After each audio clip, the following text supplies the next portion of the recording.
Tai Pear has not been having such a good time when we first meet him. He is literally being burned alive by the townspeople, why you may ask. Well, our boy Tai is a necromancer, which means he has done some pretty wild things in the town and the people want him gone. Tai wishes to be saved and prays for someone to come and rescue him. In that moment, the skies open up and a giant light creature comes down on the town. Tai is then rescued from the burning stake and transported somewhere far, far away. When Tai wakes up hours later, he thinks he is in heaven. He looks around and there is skulls all around him and dead plants, but the night sky looks lovely. For Tai, his location really does not matter. He just wants to be free and chill. He takes off all his clothes and just starts running around.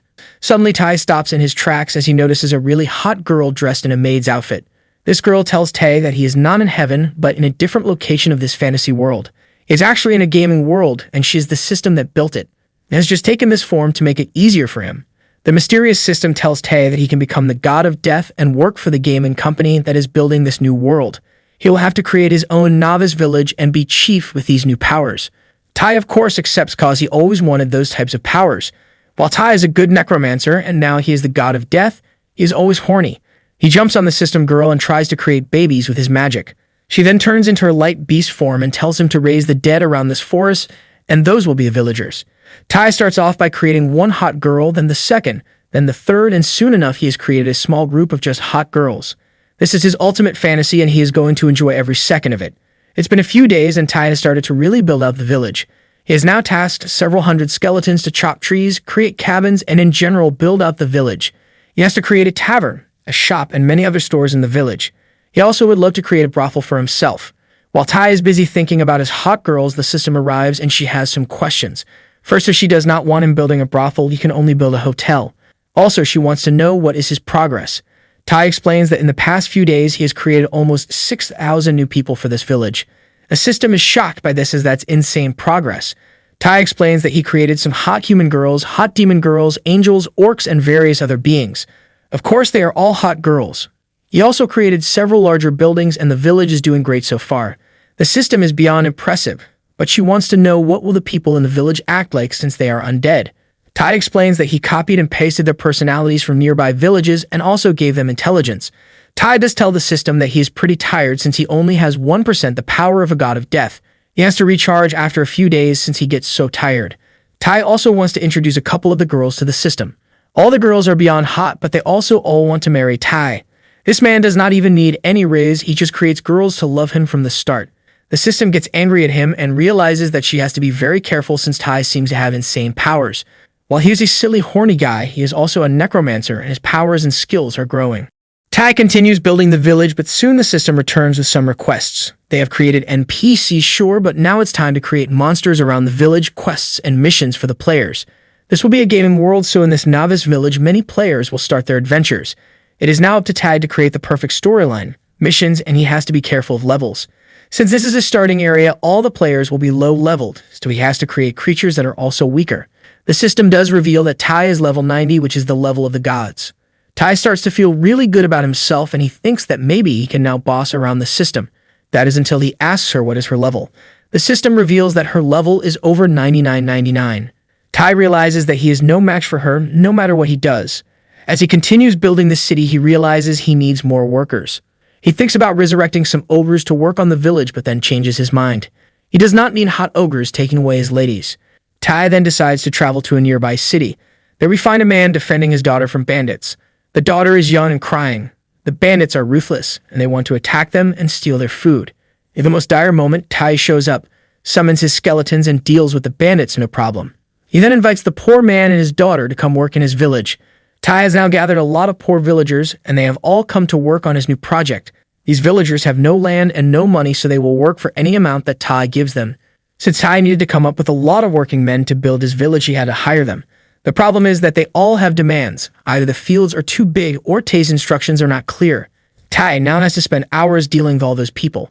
Still, there are some benefits. The Chen family, that father and daughter he saved, are actually very useful. Chen creates really great wine, so Tai hires him to run the tavern in the local village he has created. Soon the system arrives and she's not happy Tai has still not dealt with the nearby monsters. He has to create the perfect level for these monsters, but he has been too busy. Tai is scared of the system and runs into the forest to finally deal with this task. Tai soon finds out that the entire forest is a mess. There are way too many powerful monsters there and he has to clean up the giant mess. The good thing is that Tai can make any monster turn into a cuddly little teddy. Tai creates rat creatures that will be in the starting area. He does it in a few seconds as he is just bored and wants to finish the task. What Tai does not know is that those rat monsters will be known as the worst monsters in the game. Tia also sends away some of the higher level monsters. He tells them to leave to other areas since they don't belong in this novice starting point. After a long, hard day of work, it seems that Tai has finished his mission. Finally, Tai announces that the village is complete. There are NPCs all around and there are monsters and shops. At that moment, the game becomes active and a message is sent to players all around the world. They can now enter this fantasy world and start playing. Nisr is the name of the gaming world that has now taken the real world by storm. There are ads for this virtual game showing up all over the place. Even Google is having problems controlling it. We even see a student all alone in his home getting ready to watch some naughty content online when he gets hit by the Nisr ads. He cannot remove the ads no matter what he does. He has to beat up his literal monitor and it still does not work. The Nisr ads are all over his monitor and he cannot click away. He even tries to call his father who works at Google to solve the issue, but it's not working. His father, a high-ranking officer at Google, realizes that this Nisr game can take over the world really fast if it's not stopped. It's offering players unlimited freedoms in a fully realized virtual world. In the meantime, we are introduced to Shijie. Shijie is a student and a great martial artist. He notices a girl getting kidnapped by some random masked criminals. Shiji, being the hero he is, decides to step in and stop the crime. He starts to fight the criminals and one by one he knocks them all out. Soon it's only him and one last masked attacker. The problem is that this attacker has a knife and he is so fast, he stabs Shijie. Shijie is now on the ground, bleeding out, and he is slowly losing himself. In that moment, Tai shows up and decides to bring him into the Nisr fantasy world. Days later, Shiji wakes up in a bed in some tavern. He then notices that something is different about his body. He now, for some reason, a girl with giant boobs. Tai then shows up and welcomes Shiji into the Nisr world. Shiji is totally confused about his situation and a new body. She and Tai get introduced and they start talking about the gaming world of Nisr. It seems that Tai needed a combat expert to build a great system for new players. That is why he saved She. He is a martial artist and can help a lot. Tai has explored some of the martial arts from humans, but he does not know much. Tai also wants to build a warrior system with players being able to choose a sword, a spear, or a martial arts technique, and that is why he needs Shai. Shai is willing to help, but he has to learn more about this gaming world to understand it fully. Still, he is confident that he can do a good job. Oh, maybe we should not call them a he anymore, since she literally is now a girl. Shai wants to question Tai about why his gender changed. Tai reveals the reason, which is always that he's a pervert. Tai explains that he wants to build his harem at the end of the day and Shai will be part of it. She loses her mind and with a spear attacks Tai and throws him away. Tai then meets up with his boss, the system, and she orders him to get involved in solving the forums. These forums are where various players can have discussions and conversations about the game. Tai is not really interested, but since the system is so scary, he has no choice but to listen. We also learn that there is only one day until the closed beta of the game starts and players can finally join in. Tai is now putting on the finishing touches on the game. His village is fully operational, and there are monsters all outside the novice village. Now it's just time to film a commercial for the players. Basically, a dragon arrives in the village, and while it seems scary, it's just pretending. It's an action commercial done by the system and by Tai. Tai arrives just in time and fights the dragon with no problem. The dragon starts to burn the village, but Tai not only hits in with one powerful strike, but with two mighty blows. Finally, the dragon flies away afraid, and Tai looks at the camera and smiles at the players. Then cut is yelled, and we see the system sitting down right beside him and telling him he is not pretty enough to be in the commercials. The system tells him that they are using a handsome guy with red eyes and a cool costume for their promotion. Tai is just not that guy, he is just there for the behind-the-scenes work. Damn, the system really is harsh. The beta is now finally starting and Tai is ready to see his creations go to work. He turned this dead forest into a wonderful, colorful village with hundreds of shops, even more NPCs, and insane quest storylines. The beta opens and players start entering the game. First, we see that player called Quan. He is a perv, so he plays as an angel girl with giant boobs. He does this just so that he can touch himself. Soon he is interrupted as other players arrive. Some are playing as mages, bards, and giant warriors. In just a few moments, the novice village goes from being just NPCs to hundreds of players arriving. Tai is watching this all go down and he is hyped to see how his quest line will work. He has a plan for everything. He really wants to create a spicy storyline for these players. This is a fully virtual world, so these players wear special VR headsets, and they are totally in the world. They start to meet each other and form groups, but soon danger strikes. Those giant rat monsters that Tai created enter the area and start attacking the new players.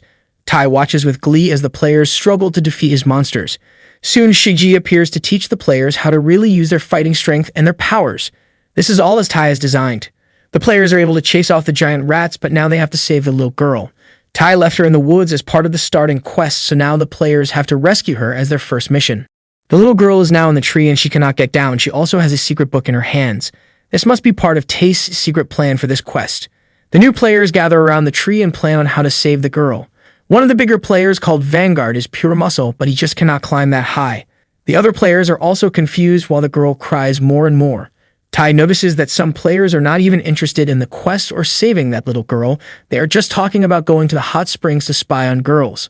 Then come Lilith and Ashura, both level 1 players, and they want to help the girl. Ashura seems to be a monk-type player from a Buddhist temple, so he has some crazy skills. Ashura leaps into the air to grab the girl, impressing even Tai. When Asura arrives to save the girl, she is super happy, but now he has to get them both down. He used up a lot of his stamina to grip the tree, and now he is getting weaker by the second. Ashura tries to land himself and the girl, but slowly he starts to lose control. Even Tai is now concerned. He does not want to get involved so that the players do not discover him, but he also does not want them to get hurt. Ashura and the little girl start falling really fast, but in the last second, Vanguard is there to catch them. Tai is happy that it all worked out, but he is even more excited for the other parts of the quest. Suddenly, a giant tiger beast emerges from the forest and it's angry. It seems that the little girl stole something that belonged to it. Tai is just smiling. He is happy about the mess he created for these players. Not only are the new players now faced with a giant white tiger with wings and a horn, but they are also faced with an entire forest of monsters. All at once from the forest, giant birds come flying and attack everything, giant rat and other monsters. Now the players realize they have no other choice but to run as fast as possible. Tai, in the meantime, is just loving every minute of this. This is how he planned the novice mission to start. It's exciting, it's fun. I mean, it's not fun for the players, but it's fun for Tai. The players try to climb trees to get out of the range from the monster birds. The monster tiger is ultra powerful and dangerous, but it's also fast. The players are having a really hard time escaping that beast. Tai then notices those corny players that were not even a part of the first mission. They did not try to help the girl at all. For that reason, Tai decides to kick them out of the beta. He opens a giant hole in the ground and it swallows the players. Now there are only 41 players in this entire closed beta. Some of the players want to just keep running, but Vanguard reminds them that they have to save the other people in the village. They cannot just leave them behind. Now Tai decides to enter the situation, but not as himself, but as the charming and hot mysterious knight. He transforms himself into the orange-haired and red-eyed masked knight and leaps to help the players. The players are now standing bravely in front of the entrance to Novice Village. They are all together and they are afraid, and there are two main monsters coming at them at the same time. In that moment, the sky opens up and lightning hits. It's so powerful that the light blinds the players. In that moment, they see a mysterious masked knight. He looks like Ice Kite Zoro, but with red eyes. He uses his powers to create a giant shining barrier all over the village. Then he talks to the players and tells them he is the protector of the village. Many of the players recognize him since he was in all the ads and promos for the game. Finally, the masked hero tells them that while the barrier is up, no monster will enter the village and they can stay in the village. But if they cause problems, he will nuke them no matter what. Then one of the girls who is a player asks him on a date, but he rejects her. Now Tag changes back into his original form while he is alone and he starts to cry. This is the first time he had to reject a girl, and he is horny all the time, so this is horrible for him. In that moment, the little girl returns to the village and she is furious at Tai. He literally left her up in the tree. Tai realizes he messed up, and after an apology, gives the little girl a teddy bear. Now in his regular form, Tai introduces himself to the rest of the players. He tells them he is the chief of the Novice Village. He will be giving them quests and also allowing them to level up their magic powers and other skills. Some of the players are a bit confused since Tai seems to be very young to be the chief of a village. He then makes up a lie that actually his father is the chief so that the players can chill out and relax. Finally, after many months of preparations, Tai invites the players into his Novice Village to begin their journey. Tai starts to explain the rules of Novice Village to the players. He introduces them to the giant village he has created. There are countless taverns, hotels, shops, armorers, and blacksmiths. The players can earn money by going on special missions destroying the nearby monsters, especially the rats. They can also start working for several merchants and craftsmen. They can upgrade their skills and improve their abilities with the sword, spear, or other tools. The players have a lot of questions for Tai. He is not really in the mood, and he thinks all of them are so stupid for having so many questions. Still, he has to answer, otherwise the system will spank him. It is then revealed that Tai made a big oopsie. He forgot about the inventory system, so now it does not exist in the game. The players right away start to complain about this, as an inventory is something every game should have. Tai tries to get rid of the players as soon as possible as he just wants to rest up after a long day of work. In that moment, the tavern owner and the father of that little girl Tai left on the tree comes after him. Tai gets rid of the players real quick and starts to apologize to the father. He begs him for forgiveness and promises to never repeat his mistakes again. After the father forgives him, Tai retires in his room and plans to just read hentai manga the entire night. This is where he is the happiest. His reading is interrupted when the system arrives in his room and tells him that there is trouble. It seems companies in the real world want to destroy the game since it's taking away from their own business. The system will now have to deal with them. In the meantime, giant companies have agreed that they do not have to create a similar game. They just have to stop this one from becoming popular. Tai and the system enter the real world. Tai is disguised as the masked knight and the system is there to present the problem. She explains to him that various politicians have decided to shut down the game. At first, they wanted to steal the technology that runs the game, but after they were rejected, they decided to end the game totally. Now the system needs Tai to attack these politicians and convince them otherwise. She gives them the green light to do anything that he needs, even ending their lives. Tai loves these types of missions, so he is hyped about it. We then see a president of a major political party in his office. He has ordered players from the game to be found and examined. Soon enough, he gets a call from one of his workers. This agent explains that the players are using a special VR headset that puts them inside of the gaming world. Their bodies lie still for hours and hours as they are fully inside of the fantasy world the game has created. The president demands that these headsets be shut down, and he even plans more extreme measures for the players. In that moment, just before the president makes his final decision, Tai shows up in his office.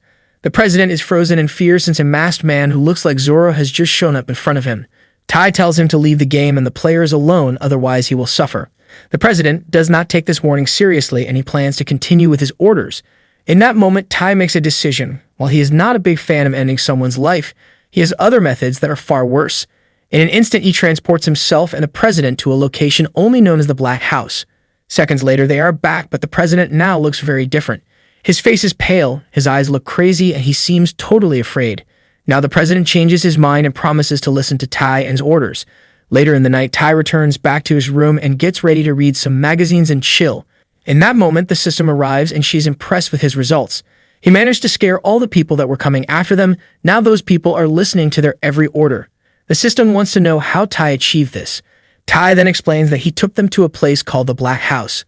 This location is a dimension where nothing exists, it's just darkness.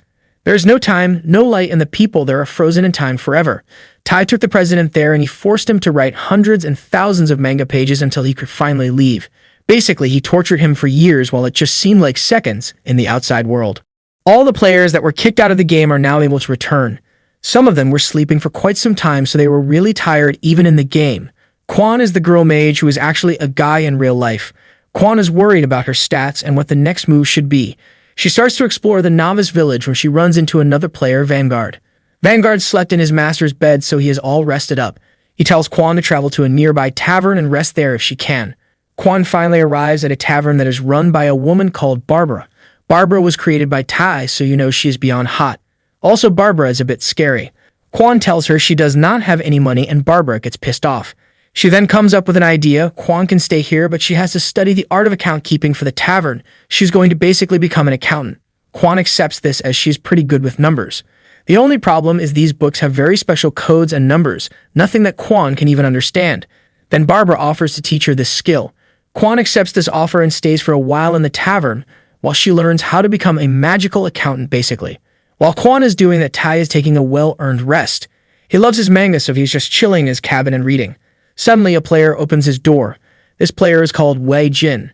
Tai has to improvise and pretend like he is doing something important so that Wei Jin is impressed with him. Wei Jin then goes on to explain his request. There are many monstrous rats around the village and he has been fighting them with other players. The problem is that they need some sort of base where they can rest and resupply. Wei Jin thinks that it would be a great idea if they built a watchtower nearby. This would help the security of the village and it would also give players more chances to improve their skills and fight without getting injured all the time. Tai thinks that this might be a good idea, but he does not know how this would work. Basically, Wei Jin wants to buy land in the Bai and build his own place. Wei Jin explains that he would not only build the watchtower but also his own house. Tai tells Wei Jin to wait a moment while he goes to talk with his boss.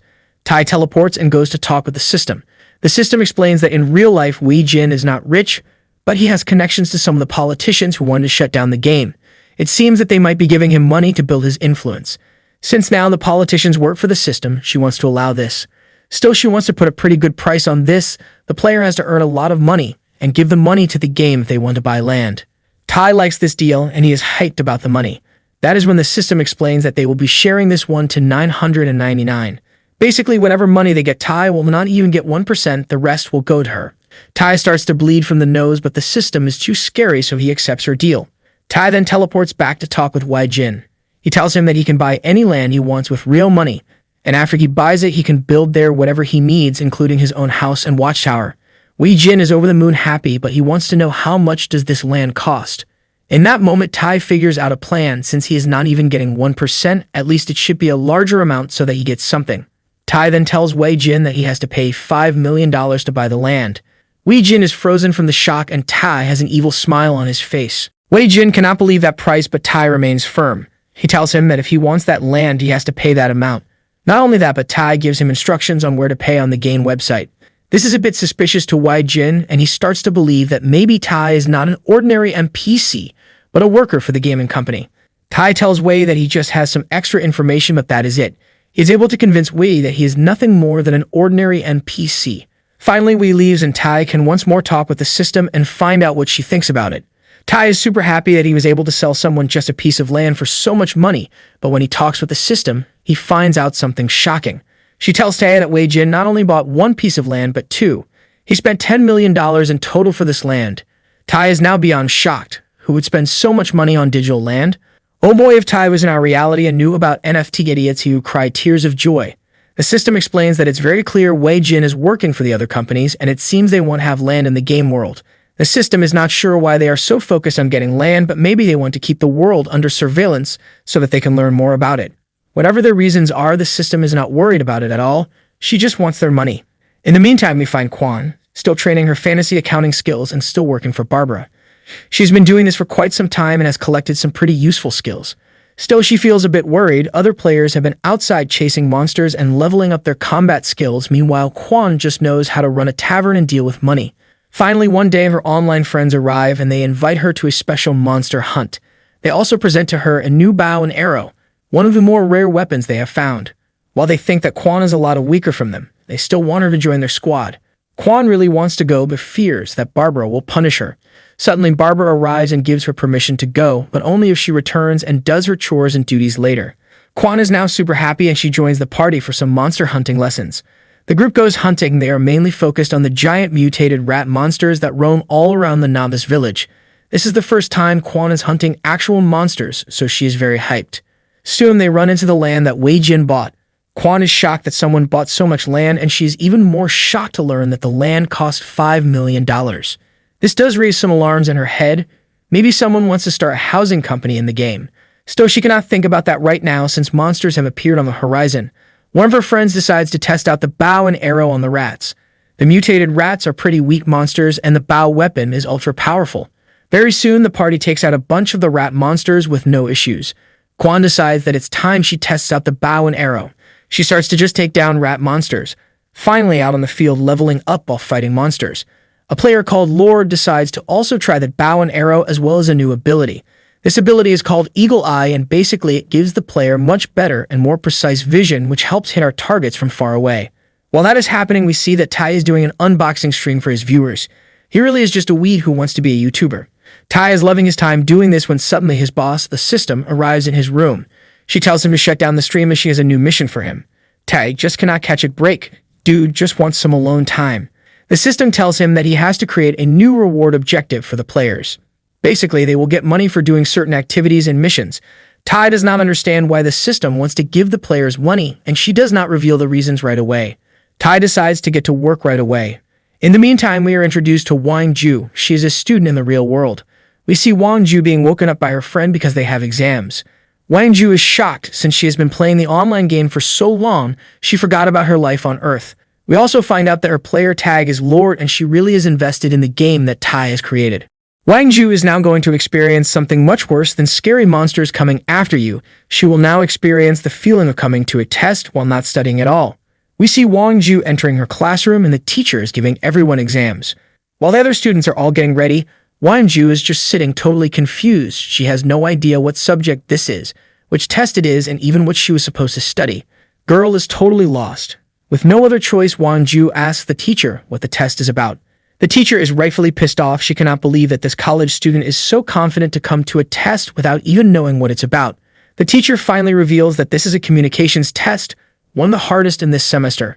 She is furious and decides to keep a close eye on Wang Ju while she writes. Finally, the test begins and all the students are hard at work. Wang Ju, on the other hand, is having some issues. She cannot read any of the sentences and has no idea what the test means. It's like she has forgotten everything in her college career. Wang Ju once again tries to read and understand the test questions, but she cannot answer a single one. She makes peace with the fact that she will fail this test for sure and will probably fail the entire semester.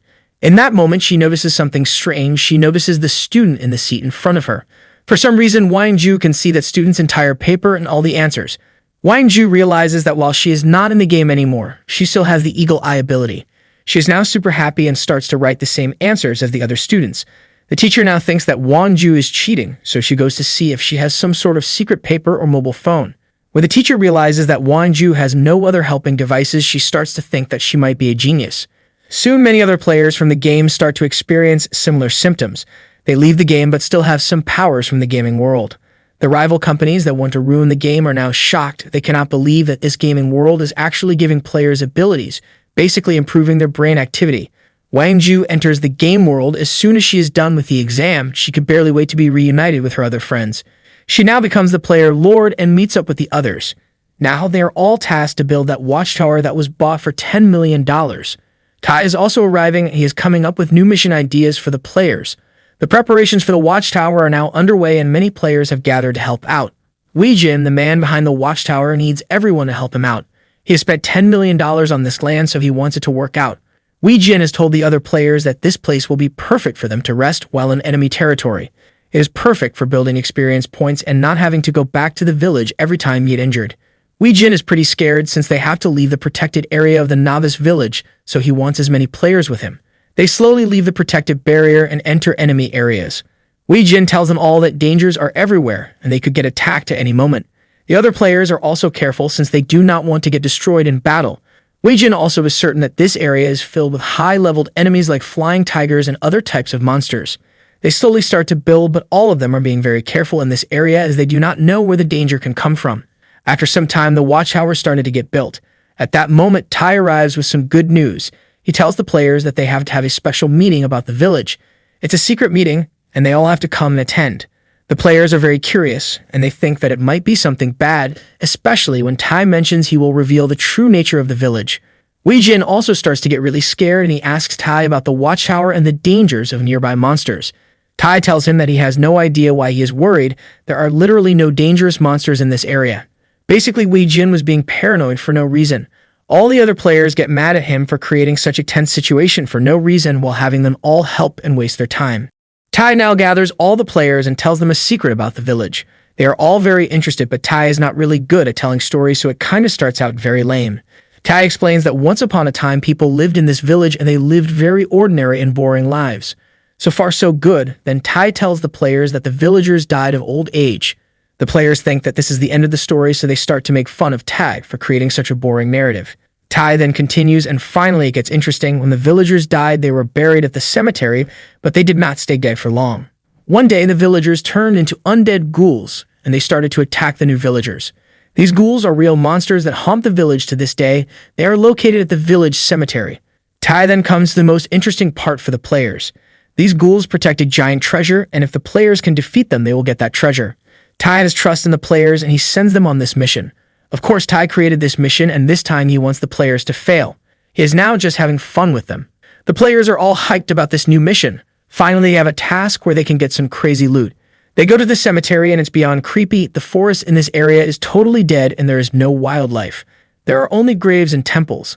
The players arrive, and a giant passage opens. This passage leads into the ground, and it is pitch black. The players decide that it's time they go down there and defeat the ghouls and get the gold.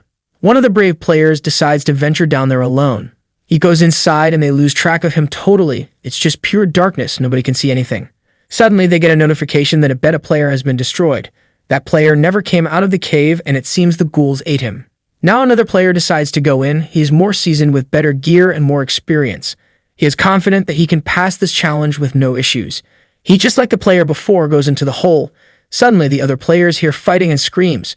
The player that went down there comes flying out of the hole. He is now injured and can barely walk. He tells the others that he barely survived.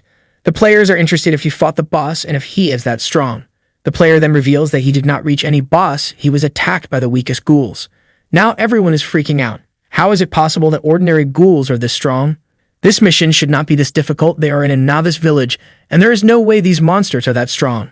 It seems Tai set up a little cute trap for these players. They were all confident, and now they are sweating. Finally, Ashura decides that he will go down there and inspect the situation. His partner Lilith is confident that he can handle this situation with no problem. If you gotta remember, Ashura is that monk player who saved the little girl. He seems to be very kind, but also very powerful. Ashura does not want the other players getting hurt, so he goes down there. He slowly walks down the stairs and is very careful. He senses a foul smell and hears some noises. Finally, he finishes going down the stairs but realizes that there is no light anywhere. He can literally not see anything. While Ashura thinks about his next move, a ghoul's hand starts to reach out to grab him. It seems that our friendly monk is in trouble. While Ashura is down trying to survive against the ghouls, the other players are curious why Lilith is so confident in trusting Ashura.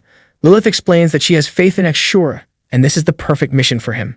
The others are confused by this statement, especially since it seems there is no light down there and Ashura will not be able to see. Lilith explains that pitch black is where Ashura is the strongest. We then cut down to the cave. Ashura is walking and he realizes that he cannot see anything with his eyes no matter how hard he tries. For that reason, he decides to see it another way. Ashura closes his eyes and activates his energy. This is a special teaching all Tibetan monks get, and basically with his eyes closed, Ashura can now sense everything around him. Ashura stands still for a moment to truly sense all around him. Suddenly, he feels a monster coming to grab him. This monster is a ghoul in the form of a werewolf, and it's not the only thing down there. Ashura charges up his attack and strikes at the ghoul.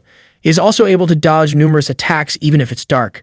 Ashura then realizes that there is a lot more monsters down there, but still, he is ready for a fight. On the outside, the players are still waiting for him when suddenly a giant explosion erupts from the underground caves. Ashura comes flying out with a bag and he reveals that the mission is now cleared. The players get an announcement telling them that they can try the mission in 2 days once again as the enemies will respawn. Ashura explains that while there are a lot of ghouls down there, the players can fight them if they upgrade their defenses and work together. He also shows them his reward, but it's not what people imagined. The players open the bag and inside is a yogurt. One single yogurt. The players are totally shocked by this. It seems like someone is messing with them. There is a note in the bag as well, and when they read it, they are even more shocked. The note reads that the players can exchange the rewards that they get inside of the game for real-world money. Now everyone starts to lose their minds, and soon the news breaks all over the internet. The game is offering players real cash prizes. This is insane. We then see Tai happy in his room as his plan is coming along perfectly. Some days pass and Tai is doing what he loves most, playing video games alone in his room. He has totally forgotten about the players or his work for the system. All that matters are his games and manga. Suddenly, Tai feels a chill as the system enters his room. She is expecting results, and she gives him a very important mission. Tai right away realizes that he is in trouble, so he jumps down on his knees and begs for forgiveness. Tai tells her that he just could not stop playing the game, and that is why he did not finish his mission. The system is now furious, and she scolds him over taking way too long. Tai once again begs her for some more free time so that he can play video games for a few more days. She starts to get ready to beat him up, so Tai gets serious. Tai searches through his papers and documents. He has already forgotten what is his mission. Finally, he finds it, and the system explains once more that he has to create new levels for the players and classes for their characters. The problem is that since Tai has been taking it so slowly, the players are already leveled up. The beta has been functional for 22 days, and some of the beta testers are already on level 10 and rising. Vanguard is one of the strongest players, and soon you will not be able to level up anymore. The system explains that the player classes need to be refined right away, and Tai cannot play his games anymore. He has to get to work. Tai once again complains, and it seems Kim Kardashian was right. Nobody wants to work these days. In the meantime, the players have started to level up even faster, and they are working hard towards more upgrades. Soon with Tai working on the levels, things start to change. Now there are new rules, and they make it harder to level up. Basically, every time a player levels up, it takes more time to level up. It's actually 50% slower each level. This causes players on the higher level to really slow down their progress. Also, it seems that now mutated rats that live near the village are just not enough for experience points. The players have to venture deeper into the forest to find worthy enemies. They all agree that they will go together and explore the forest in hopes of finding stronger enemies that award more experience. Ashura and Vanguard are the strongest players, and they decide to protect the others while they explore the forest. All the other players are super happy and they get ready for this new mission. In the meantime, we find out that some mercenaries have been hired to attack and destroy the novice village. It still remains a mystery who hired these mercenaries, but it seems this person has hired a lot of people, and they all share the same goal: destroy the novice village. The players are now traveling the dangerous forest. Ashura and Vanguard are sticking to the plan by being separated from the group and fighting dangerous beasts since they are the strongest. So far so good, this plan seems to be working. Ashura is so strong that he can defeat a lot of the monster's enemies without a problem. The other players are now feeling much more secure as they push towards even more dangerous areas. Suddenly, they notice something strange behind them, and soon after they are attacked by horrific vines. These vines are plants, but they have a mind of their own. They attack the girls right away and start to squeeze them. It seems that the vines are very horny for the girls. Ashura hears this attack, and he comes back to rescue his friends as fast as possible. Vanguard starts to attack the plants, and using his mighty sword, he cuts through them like butter. The only problem is that there are too many vines all around, and they keep attacking from all directions. They are fast, and if they catch a person, it's very hard to escape. Ashura arrives, and right that second, he is snapped up by the vines. Ashura starts to feel trapped, but he decides to use his powers and manages to break free. He then tries to find the source of the vines, the part of the body that controls everything. After searching, he finally finds it, the heart of the man-eating vines. With a powerful blast, he attacks this source, and the vines are finally defeated. The group is thankful that they are okay, and they plan to continue their journey. They continue walking for a while, and soon they run into a group of mercenaries. Now, these are the mercenaries that have been hired to attack the village, but of course none of the players know about that. The players are just introduced to the mercenaries as they search for a safe place to stay. Vanguard feels that something is fishy with these mercenaries, and he does not feel safe around them. Still, the group decides to help them out, so they invite them to their friendly village. Now, both the players and the mercenaries start to walk towards the village. In the meantime, we see that Tai is playing video games in his room, and he is very excited about the mercenaries coming to the village. It is revealed that he actually hired the mercenaries to attack the village. This seems to be all part of his twisted plan to test the players. One of the players, named Lord, is tasked with bringing the news to Tai. Now, some of the players have figured out that the mercenaries must be NPCs that are supposed to attack the village.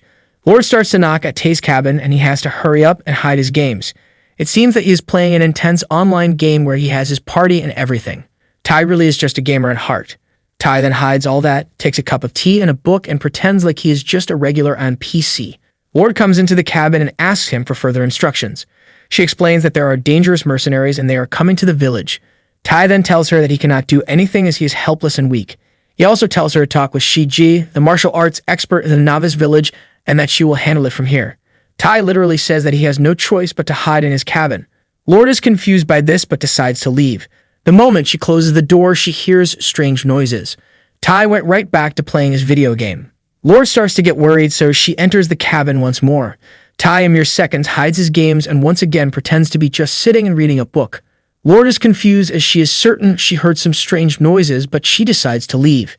Shij now prepares for the arrival of the mercenaries. She already knows that they are bad business, and she is angry at Tai for always giving her so much work to do every day. Finally, the players bring the mercenaries to the village. The mercenaries pass through the safety barrier of the village and enter with no problem. The players welcome them, and so does Shiji. Shiji introduces them to their novice village and tells them to feel at home. The mercenaries seem nice and friendly, and they decide to stay the night. The moment the players and Shiji leave, the mercenaries go back to plotting. They have a plan to attack that same night, and they are going to destroy everyone in the village with no mercy. That same night, Shiji meets with the players. It's now clear that there will be a battle tonight. Lord has been spying on the mercenaries, and she has some news. They have not touched any food from the village, and they are getting their weapons ready. It's clear that they plan to attack very soon. Shiji tells the players to get ready and to not take any prisoners. The mercenaries plan to attack their village, so they have to attack them first. In the meantime, while everyone is getting ready for a literal battle, Tai is just chilling in his cabin playing video games. Alina is the leader of the mercenaries, and now she has gathered all of her soldiers and is preparing for attack. Alina tells them to use their blades to attack any villagers they see, but first they have to burn down the village. This will be the best way to start their attack. She sends a squad to burn down the church in the center of the novice village. Her mercenaries start to burn down the large building, but before the fire can spread, they are attacked by Shiji and the other players. The mercenaries do not stand a chance, and they are easily knocked out and dragged back to their camp by the players. Alina waits for the return of her attack squad, but after an hour passes, she gets worried. It seems that something went wrong. Soon she and the other mercenaries notice that something is happening outside.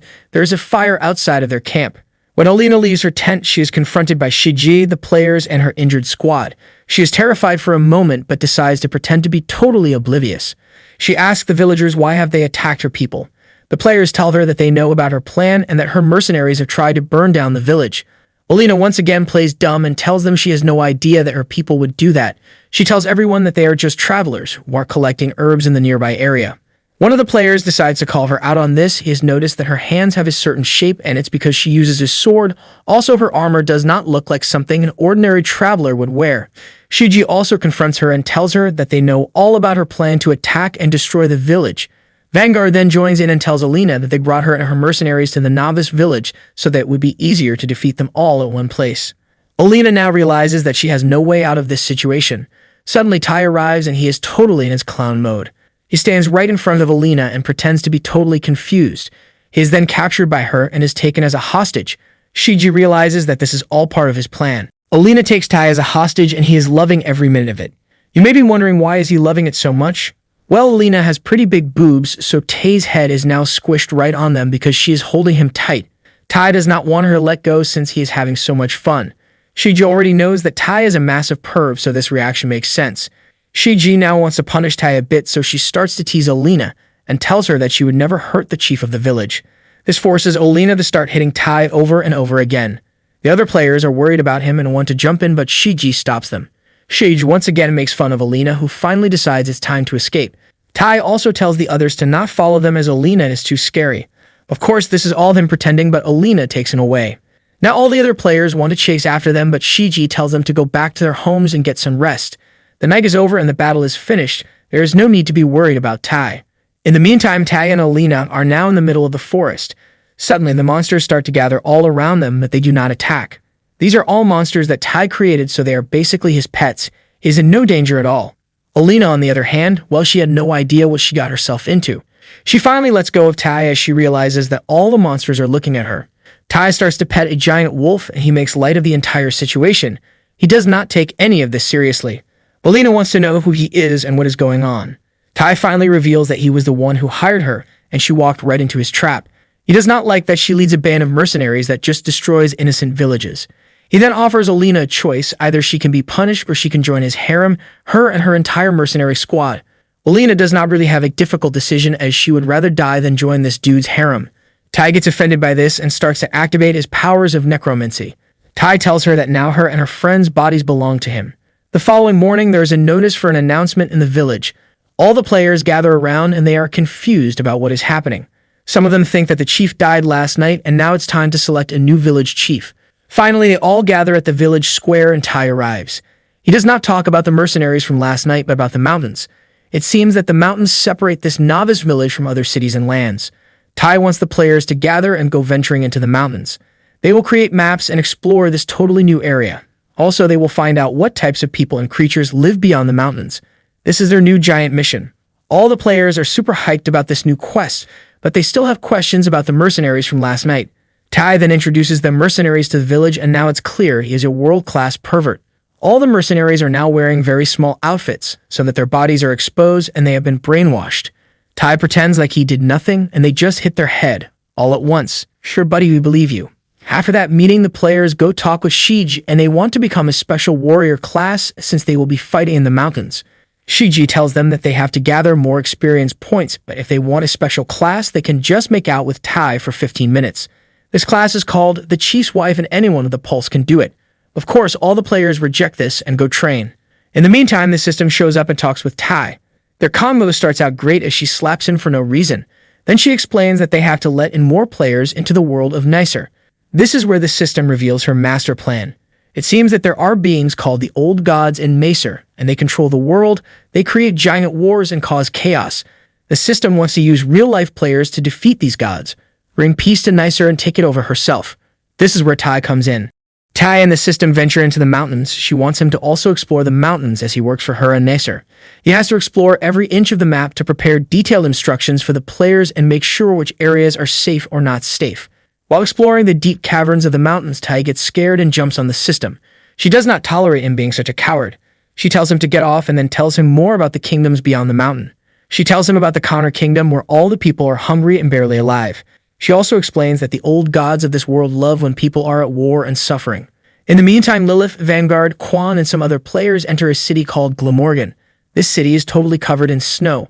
People are lying in the street, there is no food, and in general the atmosphere is horrible.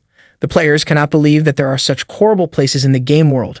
Soon Lilith runs into a small beggar girl who barely has any clothes. Lilith decides to help her and give her some food. A strange man tries to attack them, but Lilith fights him off. Soon after, she learns that this man is actually the girl's father and he comes around to steal her food. Lilith is shocked by all this and really wants to help the people of this city. Lilith learns more about Glamorgan City from an unknown man. This man explains that Glamorgan City has been taken over by horrible lords that work with the grisly mercenaries. These lords control the city and all the people in it. Lilith tries to also help the little girl, but her mother dies frozen in the snow. It seems that people in this city are living in horrible conditions.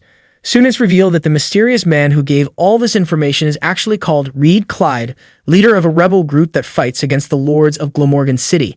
Reed tells Lilith and the other players to get lost since they are just causing problems in their city. Soon after, Lilith and the rest of the players return to the novice village and she goes to personally talk with Tai. She asks for his help since all the players want to join in the rebellion and help the people of Glamorgan City. Tai is not really interested and he sends her away. Soon after that, the system arrives to talk with Tai and his rejection to help the players. Tai explains that in the past, he also wanted to lead a rebellion and help his people. He not only failed but became a loser who was hated by everyone. The system is surprised by this as she did not know that. Still, Tai starts to change his mind and thinks about helping the players. The players gather in the novice village square and plan their next move. They really want to help the rebellion of Glamorgan City. Lilith starts to roast the cheat for being a coward while he stands right behind her. Tai then tells the players that he will be joining them in this quest and using his healing abilities when the fighting begins. Now with Tai, the group leaves for Glamorgan City, and soon they meet with Reed Clyde and his rebellion. Reed does not think that Tai has real healing powers. Quan then hits him in the balls and Tai has to heal him. Reed starts to believe in Tai after that painful demonstration, and they prepare a plan. Soon after, the grisly mercenaries that protect the leaders of Glamorgan City also arrive in the city. They started to use fire arrows to burn down the city. Reed and his rebels now prepare for all-out war to reclaim their homeland. The rebels are now worried since the city is burning and there is a lot of enemy soldiers. They ask Tai to help them and he assures them he will heal all the injured. Tai then follows a rebel to help the other soldiers, but it turns out to be a trap. Tai is then knocked out and the rebel is revealed to be a grisly mercenary. Reed, the players, and the other rebels see that the situation in the city is not looking good. It's burned and destroyed all around. Soon they learn that Tai has been kidnapped once again, but they are not worried at all. This surprises Reed, but the players tell him that their chief will be fine. In the grisly mercenary base, Tai opens his eyes and reveals he has been pretending to be knocked out this entire time.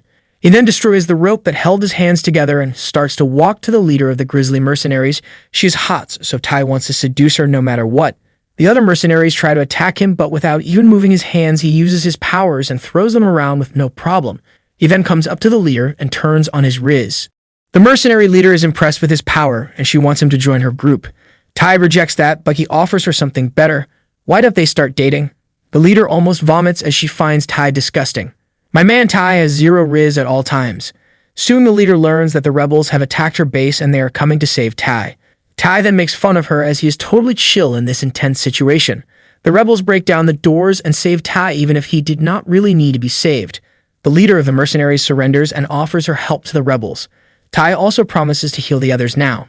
The rebels, players, and now the mercenaries prepare to launch an assault on the castle where the evil nobles live.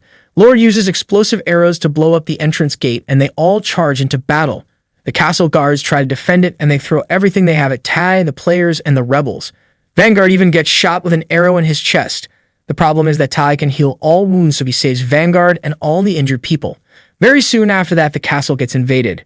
Inside of the castle, we meet the main evil lord and his little daughter Vivi. The lord has his life ended by his loyal butler who betrays him. The butler then kidnaps Vivi and runs away with her. After an entire night of fighting in the castle, the rebels finally take it over and the enemy soldiers are defeated. Reed becomes the new leader of the castle and his rebels are now the people guarding it.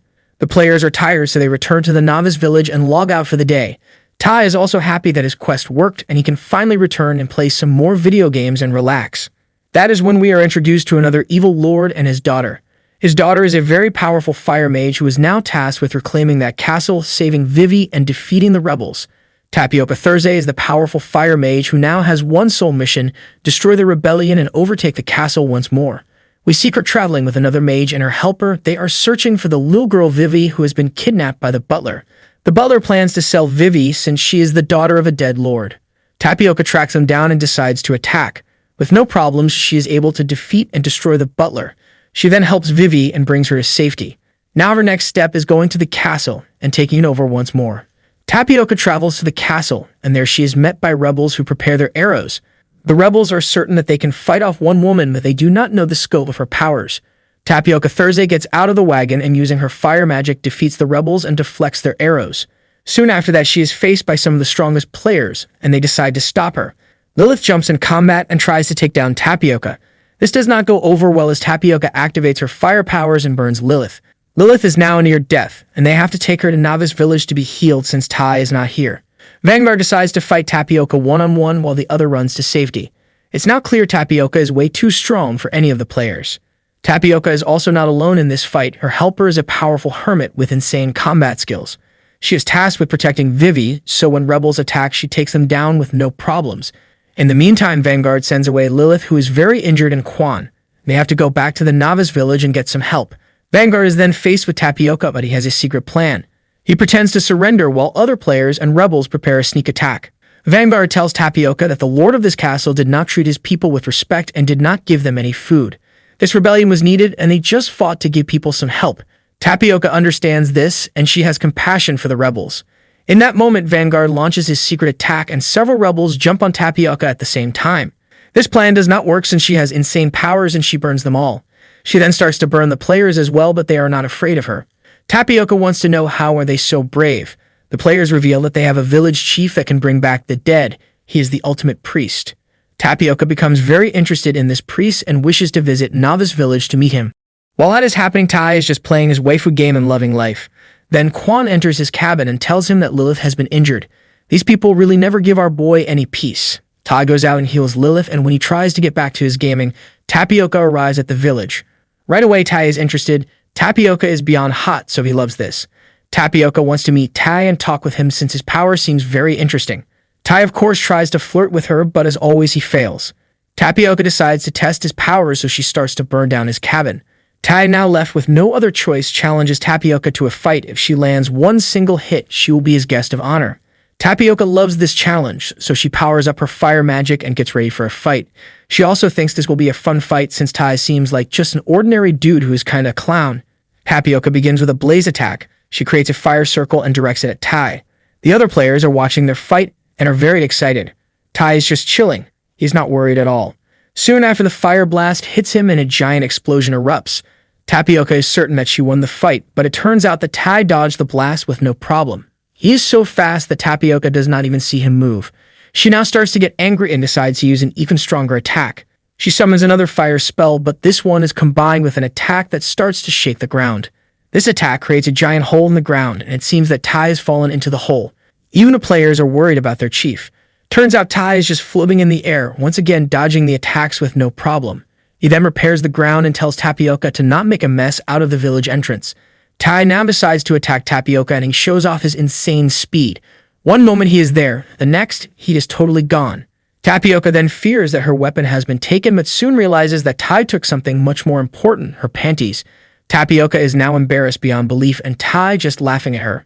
She now gets really pissed and does her ultimate move, the fire chains of death. Tai is now chained up, and Tapioca goes in to finish him off. Too bad that this attack also does not work at all. Tai gets out of the chains and finally defeats Tapioca. She cannot believe what just happened. She was always the strongest, and now this random dude managed to defeat her.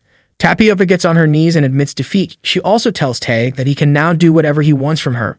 Tai approaches Tapioca and then flicks her on the head. He then casts a strange spell on her that brings her back to a different time. Now she is a young girl in school and she is having trouble with math work. After that, she is a teenager getting angry at a boy cheating on her friend. The boy in this hallucination is Tai for some reason. Basically, Tai put Tapioca into a high school drama and she is now having weird memories. When she wakes up, she has no idea what Tai did to her. Tai has an evil smile the entire time, and whatever he has done must be something perverted. Tapioca comes back to normal, but Tai reveals that he sent her back to Earth to live a normal life for a while. Tapioca now realizes that Earth has insane technologies and really interesting things there.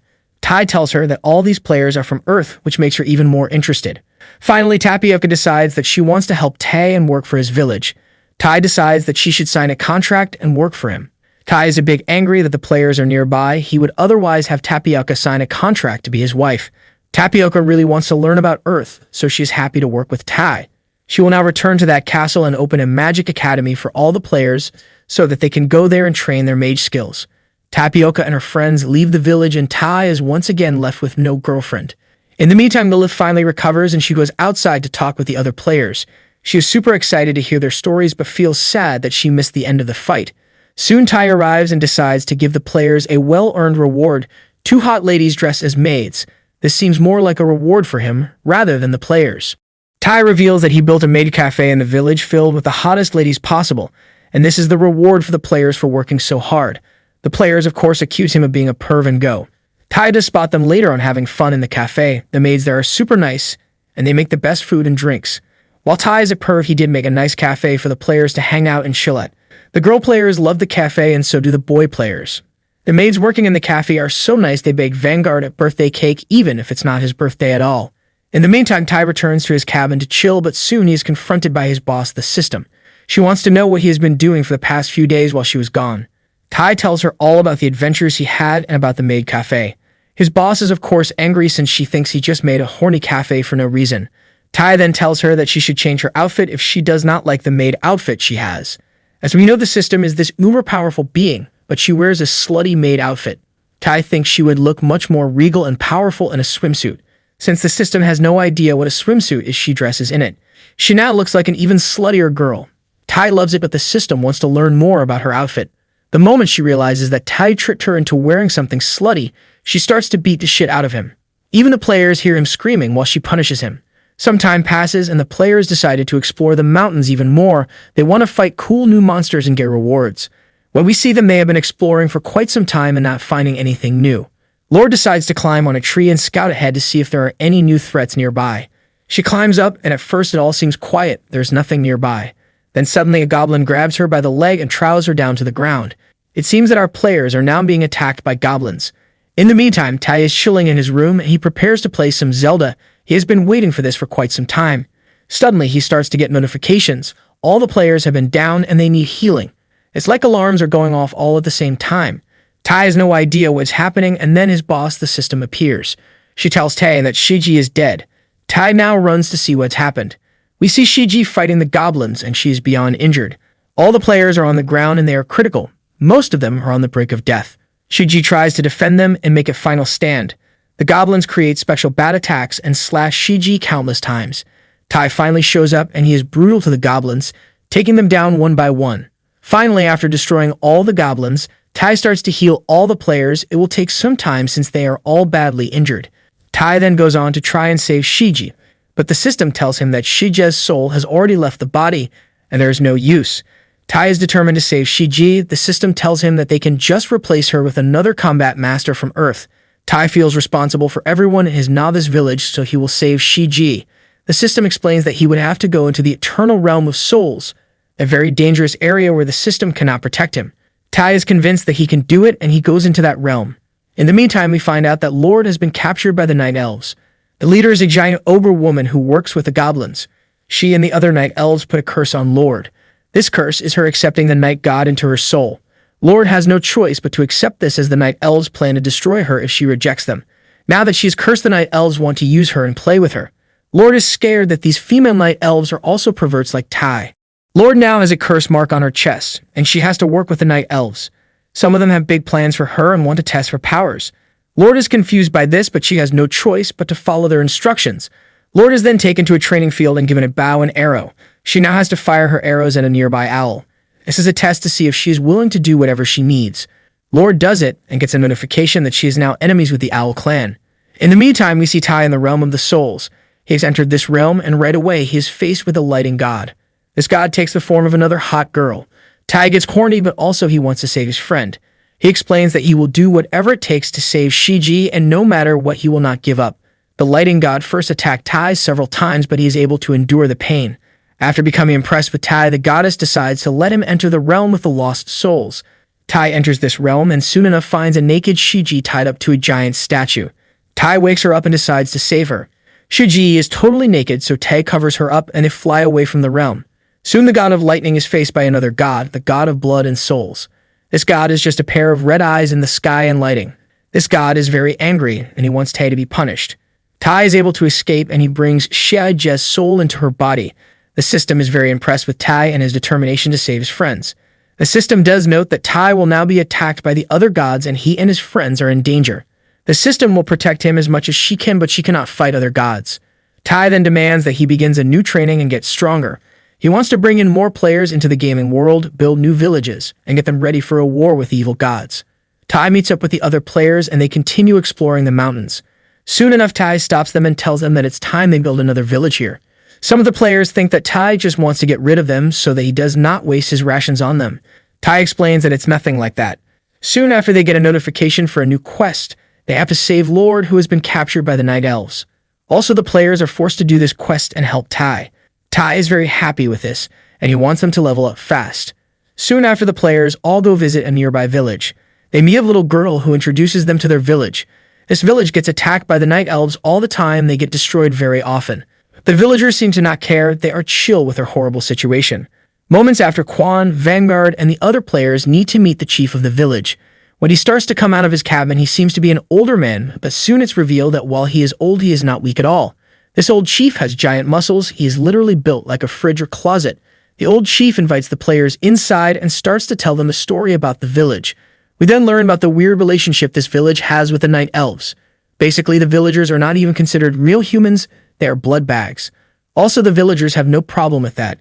Every few days, there is a festival where all the strongest and largest men of the village are offered up. They give up their blood and give it to the Night King and the Night Elves. The chief thinks that this is a great honor while the players are disgusted. It seems that these villagers have been brainwashed since they have been slaves for so long. When Quan and the other players return to the novice village, they are in shock. Lilith really wants to help those villagers and save them, but it seems they do not want to be saved. Tai now realizes that this is a very dangerous situation and they have to get Lord back from the Night Elves as fast as possible. The group devises a plan to invade the convoy that is going to donate blood and enter that donation to see what the Night Elves have planned. Vanguard, Quan, and the other players go into the forest to search for the group of men going to give donations of blood. There are a lot of men. Soon a bunch of wolves come out of the forest and they attack the young men. Vanguard arrives at the last second and defeats the wolves with no problem. Vanguard and the other players present themselves as normal people who are also looking to donate blood to the Night Elves. They are welcome into the group and they travel with the men to the destination where all the sacrifices happen. Soon they arrive at this destination and there are a lot of people. It seems that many villages send their people to be sacrificed for the Night Elves. A Night Elf guard comes up to find out how many men are here to give donations. In the meantime, Tai is also there and he feels a strange voice. It seems that there is a sinister presence here. Soon he is attacked by a hot vampire lady. Tai then meets these Night Elves and they offer him a deal. They have heard about him and they want to work together. Turns out those two hot ladies are not Night Elves or vampires. They are something else. They have put Tai into a separate dimension where the players cannot see or hear him. These mysterious ladies have to talk with Tai. They give him a quest. He has to somehow bring out the Night God and bring him into Nicer. Tai does not understand why these ladies want his help or what their plans are. When the ladies tell him his quest, they disappear into thin air. Tai is then returned back to his normal dimension and reunited with his players. It seems that all the people that have gathered here now have to march towards the kingdom of the Night Elves and go into a giant castle. When they enter the castle, there are giant tables all around them with a lot of food. Tai is confused about all this, but it's clear that something crazy will happen very soon. All the people there are very scared. If they spill something on the ground, they lick it off the ground before the guards capture them. Finally, night arrives and it seems that it's time for the Night Elves to feed. Also at the same time, Lord is talking to a Night Elf who is getting ready to attack her friends. Lord knew that her friends were coming to her rescue, but she feels bad since this is all a big trap for them. Soon enough, Ashura comes to rescue Lord personally. Lord is being held by the Night Elves and she is in the presence of giant statues of demons. These statues are very powerful and dangerous. Lord also does not know if the curse placed on her can be removed. Ashura is just there to help his friend, so he will fight with everything he's got to save her. In the meantime, there is chaos in the main dining room. All the people are now attacking the players. It seems that everyone has lost their minds. The players are getting injured since there is a literal army attacking them. Tai tries to heal them all, but it's too much for him. Suddenly we see a Night Elf. Her eyes are giant crosses, and she is determined to take down Tai. She enters his mind and starts to show him visions. Tai can no longer help his friends as he is dragged into a different dimension. Tai is now right back where the story started. He is being burned by those people in the town. He cannot escape, and the people are hurling insults at him. Soon after the system arrives, but she is different. She is cruel and cold towards Tai. She tells him that he is not worthy and that he is a total loser who does not deserve anything. After that, Tai is transported to a totally different location. His body starts to hurt and burn. Suddenly, he wakes up and he is drowning in water. Two hot babes in swimming suits come to save him and they bring him to a nearby beach. Tai is grateful, but his happiness does not last long. Those hot girls turn into skeletons and they curse Tai and they curse him for using necromancy to bring back the dead. After that, a sinister voice tells Tai that he cannot just keep healing his friends over and over again. He is not a good leader. Tai then screams and he is sitting under a tree with Quan and Lilith. Also, his other player friends are there. They all praise Tai for helping them and always healing them. They tell him that they love him and that he is their chief. In that moment, Tai feels real happiness, but it's interrupted when darkness comes all over them. Tai is still in that nightmare dimension and he starts to now be consumed by dark energy. Suddenly back in the normal world, Tai wakes up, his eyes are pitch black and he seems to be different. It seems that Tai has went Super Saiyan and he is pissed off. Turns out that the night elf with the eyes that have crossed in him is no mere elf. She is the night god. The night god is now determined to play around with Tai and torture him. Still, even she is surprised by his anger. It seems that he is powered up and is now going berserk. The night god teases him about losing the Lord, about not being a good leader, and also tells him that all these people around them were her slaves. Now the faithful battle begins, the night god versus Tai. Tai is not holding back anymore and he has some insane powers. The night god tries to make him into a blood cocoon, but this attack does not work since Tai is super fast. She then creates a blood mirror to protect herself from his powerful strikes. Still, the night god teases Tai and tells him he is not strong enough to stop her and he is just being an angry child. Tai is determined to prove her wrong, so he keeps attacking. Suddenly, his boss, the system, arrives. She protects Tai from an upcoming attack sent by the night god. The system then transports Tai to a totally different location. Tai suddenly wakes up naked in a hot springs. He's also not alone since the system is also there with him, also totally naked. The system tells Tai that they are now in his inner divine soul. Tai cannot focus on any of the exposition, he is only focused on her massive boobs floating in the hot springs. He is so focused on them that he is bleeding out of his nose. The system tells him to stop being an idiot and listen to her. She tells him that every being has their divine side and their physical form, and if they are not working together, the person loses their minds and becomes corrupted. While the system talks, Tai is still totally knocked out. Then she gets up from the water and Tai once more loses his mind. The system tells him that he can win this battle, but he has to control his divine side and calm down. She gives him some motivation and Tai is able to be better. Still, he cannot stop thinking about her naked body. The system is so over it, she wishes she could just destroy Tai herself. They unite their powers and go back to fight the night god. The night god is very interested in the system, but she does not fear her. The night god also drinks some of her blood and orders her slaves to attack. Tai realizes that this has been happening for thousands of years, a night elves torturing and using humans as blood bags. The system also decides to get involved to stop the night god once and for all. There is now a giant fight all around the castle. The players are fighting the crazed people working for the night elves. Also, the night elves that originally kidnapped Lord arrives and they have to face off against Shijie. Shijie has recovered from her injuries and now is ready to kick some ass. They begin a giant fight, but Shijie will not have to fight alone. Soon enough, Tapioca and her helper arrive, and using their powerful mage spells, they attack the enemy as well. In the meantime, the people that worship the night god decide to get into a pool of blood. They are ordered by the night god and they have no choice but to listen to her. Tai tries to stop them, but the night god slashes him with her powerful hits. The people enter the pool of blood and they are absorbed by the night god. The night god now gets transformed into a creature, a tall woman with big vampire ears and of course giant boobs. The system realizes that this fight is going to be a lot harder than she imagined. The system gives Tai a special cloaking power where for 1 minute he is protected from all magic attacks. She then tells him to take down a giant white tower that is giving the night god her powers. Tai tells the system to not get hurt and the system feels that they are truly connected, her and Tai. The system unleashes her powers and starts to attack the night god. While the system is very powerful, the night god is now working on a whole different level. She is unstoppable. They exchange powerful attacks using their magic, but the system just cannot land a solid hit. None of her attacks work. Soon the night god uses a special magic to wrap her tentacles around the system and drain her of her power. In the meantime, Tai reaches the tower and attacks some random vampire worshippers with his skeletons. He then climbs on the tower and plans to destroy it. In that moment, the night god appears. She is holding a defeated system in her hands and she blasts Tai with a powerful hit. Tai's dead body falls to the ground, totally lifeless. The system screams in fear, and she is also thrown. The night god is certain that she has won the day. Turns out, she just got pranked. Cue the Ashton Kutcher "you got pranked" clip. The system grabs the night god from behind. Not in that way, you pervs, and she holds her hostage. Also, Tay seems to be alive. The body the night god shot was actually a decoy. Tai now gets ready and throws a potion bomb at the tower. The night god is terrified as she slowly loses her powers and falls to the ground. The system then starts to kick her ass, and she also starts to use her powers of light on the Tower of Evil. Tai tries to flirt with the system after their victory, but she throws him away as usual. Tai is happy that they were able to win, and he reveals his secret to Night God. She fires at a skeleton duplicate he used that looked just like him. The system also reveals that she knew taking down the tower would take down the Night God, cause the blood of her victims flow into that tower, and then charge her up. Shijig, the players, and everyone have been fighting for quite some time. They are tired and injured, and they do not know how much longer they can last. Also, the Night Elves have started to take human hostages, including a little girl. Suddenly, the Ogre Lady turns into stone, and so do the Night Elf armies. All the evil soldiers turn into stone as the system purges them. The system, using her light, also brings other people back to normal so that they are no longer brainwashed by the Night God. In the meantime, the Night God is not doing so good. Her body is so small now that she looks like a literal child. Tai makes fun of her for losing, and she just starts to scream at him like a baby. In that moment, those two hot, mysterious ladies show up and pick up the Night God and take her as their prisoner. They thank Tai and explain that they knew they could have faith in him. Soon after, they leave and the kingdom of the Night Elves falls.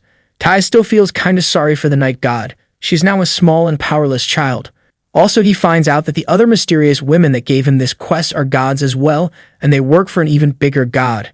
It seems that the Night God was abused, and this god treated her like trash, and that is why she treated humans like trash as well.